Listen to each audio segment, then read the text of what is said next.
دیکھیے حضرت ابراہیم اعظم رحمت اللہ علیہ کے پاس ایک نوجوان آیا، کہنے لگا حضرت گناہ کرتا ہوں، چھوڑ نہیں سکتا، ڈر بھی لگتا ہے اللہ تعالی کی ذات سے اور اس کے عذاب سے، تو میں کیا کروں؟ تو اللہ والوں کا دستور ہوتا ہے کہ یہ دھکے نہیں دیتے، یہ نفرت نہیں کرتے، یہ سینے سے لگاتے ہیں، یہ سمجھاتے ہیں، پیار کے انداز میں، محبت کے انداز میں بات سمجھاتے ہیں۔ تو حضرت نے اسے کہا ہاں ہاں میں تجھے ایک ترکیب بتاتا ہوں۔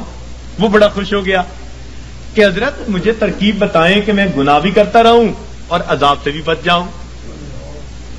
آپ نے فرمایا بھئی پہلی ترکیب تو یہ ہے کہ تو اگر گناہ کرتا ہے تو اللہ رب العزت کی نگاہوں کے سامنے گناہ کرنا چھوڑ دے، چھپ کے گناہ کیا کر۔ کہنے لگا جی میں اس کی نظروں سے چھپ کے گناہ تو نہیں کر سکتا۔ فرمان لگے اچھا ایک دوسرا طریقہ بتاتا ہوں، اور وہ طریقہ یہ کہ تو اللہ رب العزت کا رزق جو دیا ہوا ہے وہ کھانا چھوڑ دے، کہ نہ تمہارا دیا کھاتا ہوں نہ تمہاری بات مانتا ہوں۔ کہنے لگا جی اللہ کا دیا ہوا رزق کیسے کھانا چھوڑ دوں، یہ تو نہیں کر سکتا۔ فرمایا اچھا تیسرا طریقہ بتاتا ہوں کہ تم اللہ تعالی کے ملک میں رہتے ہوئے اس کی نافرمانی کرتے ہو، تو یہ زمین و آسمان اللہ کا ملک ہے، اس کی ملک ہے، اس سے نکل کر گناہ کر لو۔ کہ جی میں کیسے نکل سکتا ہوں زمین و آسمان سے باہر؟ پروردگار بھی فرماتے ہیں یا معاشر الجن والانس ان استطعتم ان تنفذوا من اقطار السماوات والارض فانفذوا لا تنفذون الا بسلطان۔ اور گڑھے کی مچھلی ہو، نکلو گے کسی دلیل سے نکلو گے۔ کدھر جاتے ہو؟ سنفرغ لکم ایھا الثقلان۔ اللہ اکبر، ایسا شاہانہ خطاب ہے جو ہلا کے رکھ دیتا ہے۔ سنفرغ لکم ایھا الثقلان، تثنیہ کا صیغہ، اے میری زمین کے بوجھو، یعنی نافرمان جن اور انسان، ان کو مخاطب کیا گیا۔ اے جنوں اور نافرمان انسانوں، ہم اپنے آپ کو تمہارے لیے فارغ کر رہے ہیں، ان قریب اپنے آپ کو فارغ کر رہے ہیں، ہم تمہاری خبر لیتے ہیں، تمہارا پتہ کرتے ہیں۔ جیسے ماں کوئی کام کر رہی ہو نا، بچے کو دھمکاتی، کہتی ہے میں آتی ہوں، یہ نہیں کہ آ نہیں سکتی، تو دھمکانا مقصود ہوتا ہے۔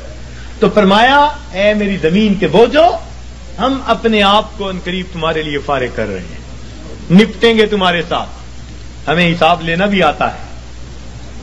وَنَضَعُ الْمَوَازِينَ الْقِسْطَ لِيَوْمِ الْقِيَامَةِ۔ تو اس لیے وہ کہنے لگا جی کہ میں تو نہیں زمین و آسمان سے باہر جا سکتا۔ فرمایا اچھا پھر میں آپ کو ایک تجویز اور دیتا ہوں، وہ یہ کہ اگر تم گناہ کرتے رہو گے تو نام اعمال میں بہت سارے گناہ ہوں گے۔ اب جب ملک الموت آئے گا تو اس وقت تم اسے کہنا کہ بھئی تھوڑی دیر انتظار کر لو تاکہ میں سچی توبہ کر لوں۔ کہنے لگا حضرت اس نے تو انتظار نہیں کرنی، جس سانس میں موت آنی ہے اس سے اگلا سانس بندہ نہیں لے سکتا۔ اذا جاء اجلہم فلا يستأخرون ساعة ولا يستقدمون فلا يستطيعون توصية ولا إلى أهلهم يرجعون۔ وصیت کرنے کی بھی فرصت نہیں ہوگی۔ اس نے کہا حضرت میں یہ نہیں کر سکتا۔ فرمایا اچھا پھر ایک طریقہ اور بتا دیتا ہوں کہ جب تمہیں قبر میں لے جائیں گے اور منکر نکیر آئیں گے اور پوچھیں گے سوال و جواب، تو اس وقت منکر نکیر کو کہنا کہ میری قبر سے باہر نکل جاؤ۔ جیسے ہم نے گھروں پہ لکھوایا ہوتا ہے نا، بغیر اجازت اندر آنا منع ہے، نو ایڈمیشن وداؤٹ پرمیشن، تو تم بھی کہنا بھائی بغیر اجازت کیوں آئے؟ اس نے کہا جی وہ مجھ سے پوچھ کے تھوڑا آئیں گے۔ فرمایا اچھا پھر ایک آخری بات باقی رہ گئی، وہ تجویز بتاتا ہوں۔ اس نے کہا کون سی؟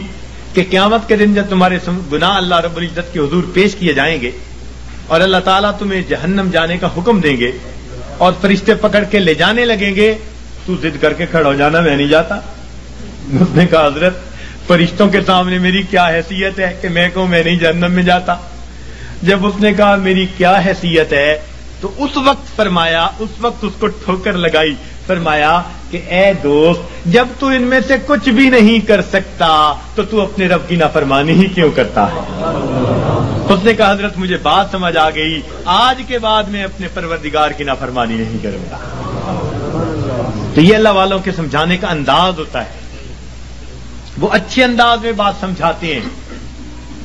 تو اس نے گناہوں کو چھوڑنے کا فیصلہ کر لیا.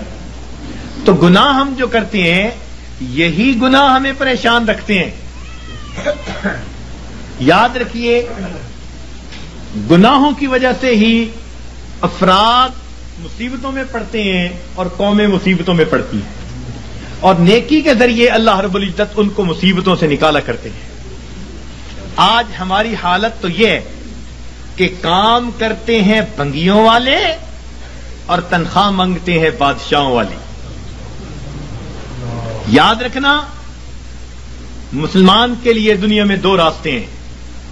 نیکی کرے گا امام عالم, اور اگر گناہ کرے گا تو غلام عالم بنے گا. نیکی کی زندگی ہوگی تو امام عالم بنے گا, اور اگر گناہوں بھری زندگی ہوگی تو کیا بنے گا؟ آج من حیث القوم ہم کیا بنے پھرتے ہیں؟ تیرے ہاتھ میں ہو قرآن تو دنیا میں رہے پریشان, تیرے ہاتھ میں ہو قرآن اور تو دنیا میں پھرے ناکام, تیرے ہاتھ میں ہو قرآن اور تو دنیا میں پھرے غلام. غلامی نفس کی ہو, شیطان کی ہو, یا کسی انسان کی ہو, نہ ہمیں کہتا ہے یہ قرآن, اور میرے ماننے والے مسلمان, اقرا وربک الاکرم, تو پڑھ قرآن تیرا رب کرے گا تیرا اکرام. تو مومن کے لیے دنیا میں دو راستے ہیں. فرما برداری کی زندگی گزارے گا تو امام عالم, اور نافرمان بن کر فاسق و فاجر بن کر زندگی گزارے گا تو غلام عالم. تیسرا راستہ اس کے لیے کوئی نہیں ہے. تو گناہوں کو چھوڑ کر ہماری زندگی پرسکون ہو سکتی ہے. یہ بات بتانے کی ضرورت اس لیے پیش آئی کہ آج کل اکثر جو سالکین آتے ہیں وہ پریشانیاں دنیا کی لے کے آتے ہیں.